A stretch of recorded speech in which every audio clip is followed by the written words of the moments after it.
Greetings, Marie here with another edition of SaaS Metrics School. Welcome. Hope you're doing well.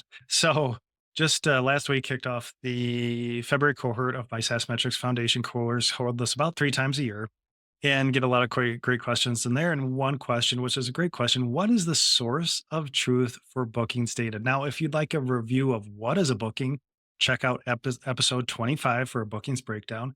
But this is a great question because this is the top, well, I'd say the top one or two SaaS data mistakes is bookings data. Either we have no tracking of bookings data or we have poor tracking of bookings data. And again, just briefly, what's a booking? It's an executed contract for our software services, etc., signed by us, signed by our customer. Of course, if you're self-service SaaS, you may not speak the bookings language, but we're going to use our MRR schedule, retention schedule, and translate that data into bookings data so we know the source of revenue growth from new and expansion, for example.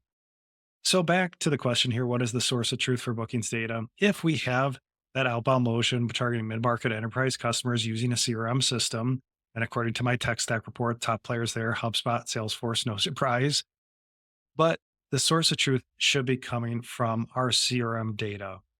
So that is where we must have absolute data integrity. I always pulled my closed one report, double checked it with my sales ops manager. Did we tie? Great, perfect. We're closed out for the month. So that's where this data is coming from. And that should be the source of truth because this data then flows, for example, into a subscription management system. So if we have a system to then invoice our customer, manage those subscriptions, perform the revenue recognition each month, that data from our CRM system flows into subscription management, then flows into our accounting system. And oftentimes that flow is called quote to cash, which is kind of that utopia flow of data from sales, from that quote to the prospect. We land the deal. Now we've got to send it to accounting for invoicing, for rev rec, cash collection. So quote to cash. So CRM data moving into our accounting area, and whether that's going into our core accounting system, going to subscription management, the source of truth is coming from that CRM data. So when we reviewed closed won opportunities, got those contracts, we were always checking, part of that quality assurance, quality control process in accounting, double checking that the opportunity matched the contract. And you do find errors, and it's human nature, right? We're going to input things incorrectly into our CRM system, but then we've got to go back to sales, correct that opportunity because that data is flowing into how we invoice that customer. So tips and tricks here with bookings data. Again, we don't want to mix ACV with TCV being total contract value.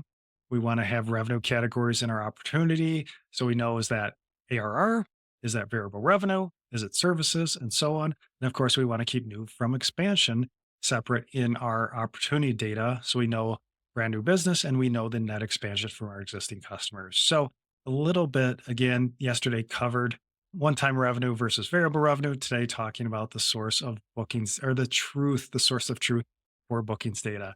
And again, if you like these episodes, if you find value, I'd love a 5-star review and rating. Thanks a lot.